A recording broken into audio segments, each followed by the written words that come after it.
ओम नमः शिवाय। ओम गौरी शंकराय नमः। स्वागत है आप सभी का मेरे राधे कृष्ण ब्रजधाम यूट्यूब चैनल पर।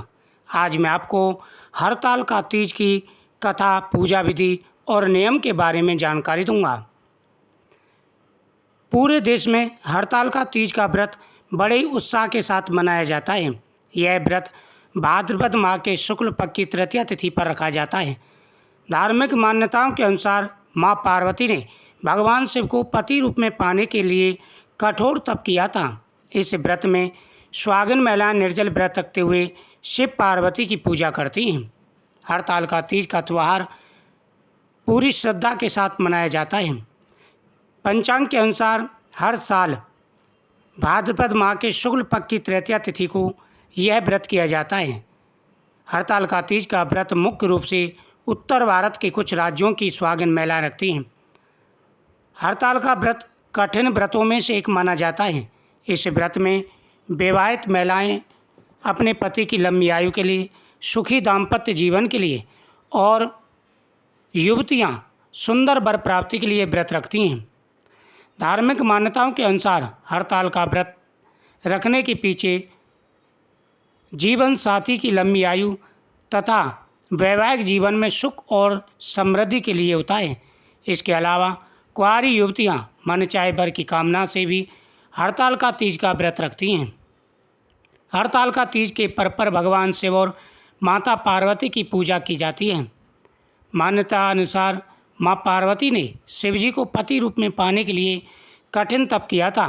तब शिवजी ने माता पार्वती की कठोर तप से प्रसन्न होकर उन्हें दर्शन दिए और अपनी पत्नी के रूप में स्वीकार किया था। हरतालिका तीज में महिलाएं दिन भर निर्जला व्रत रखती हैं। तीज की शाम के समय महिलाएं श्रृंगार करते हुए भगवान शिव, माता पार्वती, भगवान गणेश और कार्तिकेय जी की पूजा करती हैं। हरतालिका तीज व्रत रखने और पूजा करने से सौभाग्य और सुख समृद्धि की प्राप्ति होती है। हरतालिका तीज सुहागिनों का सबसे महत्वपूर्ण व्रत माना जाता है। इस व्रत पर सुहागिन महिलाएं निर्जला व्रत रखती हैं। हरतालिका तीज के दिन महिलाएं पूजा से पहले 16 श्रृंगार करती हैं। साथ ही पूजा के दौरान माँ पार्वती को भी सुहाग का सामान अर्पित करती हैं। इस व्रत में कुछ खास चीज़ों का होना बहुत ही ज़रूरी है, क्योंकि इनके बिना पूजा अधूरी मानी जाती है। सूखा नारियल, कलश, बेलपत्र, समी का पत्ता, केले का पत्ता, धतूरे का फल, घी, शहद, गुलाल, चंदन, कलावा, इत्र, मंजरी, 5 फल, सुपारी, अक्षत, धूप, दीप, कपूर, गंगाजल, दुर्वा और जनेऊ। सुहाग की सामग्री में बिंदी, सिंदूर, कुमकुम, मेहंदी, बिछिया, काजल, चूड़ी, कंघी, महावर आदि को शामिल करें। हरतालिका तीज व्रत निर्जला रखा जाता है। ऐसे में इस दिन गलती से भी पानी न पिएं। प्रदोष काल में माँ पार्वती और भगवान शिव की पूजा आरती करें। इस दिन घी, दही, शक्कर, दूध, दही, शहद, पंचामृत बनाएं, भगवान का अभिषेक करें। सुहागिन महिलाओं को सिंदूर, मेहंदी, बिंदी, चूड़ी, काजल सहित सुहाग पिटारा दें। अगले दिन भोर में पूजा करके व्रत का पारण करें। सुहागिन महिलाओं और विवाह योग्य हो चुकी युवतियों के लिए हरतालिका तीज पर्व का विशेष महत्व होता है। हरतालिका तीज पर महिलाएं पूरे दिन निर्जल व्रत रखती हैं और भगवान शिव व माता पार्वती की पूजा आराधना दिन भर करती हैं। शास्त्रों के अनुसार हिमवान की पुत्री माता पार्वती ने भगवान शंकर को पति के रूप में पाने के लिए हिमालय पर्वत पर अन्न त्याग कर घोर तपस्या शुरू कर दी थी। इस बात से पार्वती जी के माता पिता काफ़ी चिंतित थे। तभी एक दिन देवऋषि नारद जी राजा हिमवान के पास पार्वती जी के लिए भगवान विष्णु की ओर से विवाह का प्रस्ताव लेकर पहुँचे।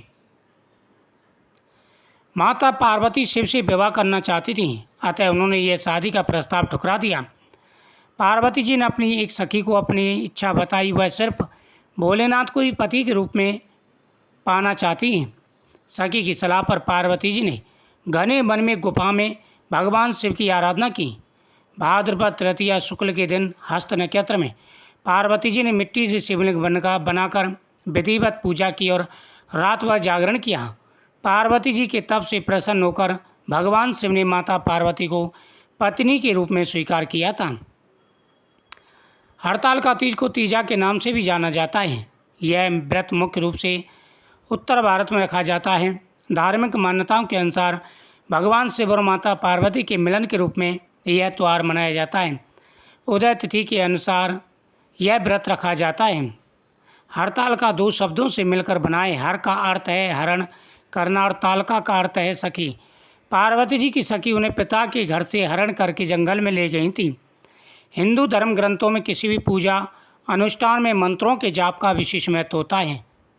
मंत्र जाप करने से व्रत की पूर्णता मानी जाती है। तो इस दिन ओम नमः शिवाय और गौरी शंकराय नमः मंत्रों का जाप करें। वीडियो को शेयर करें, चैनल को सब्सक्राइब करें।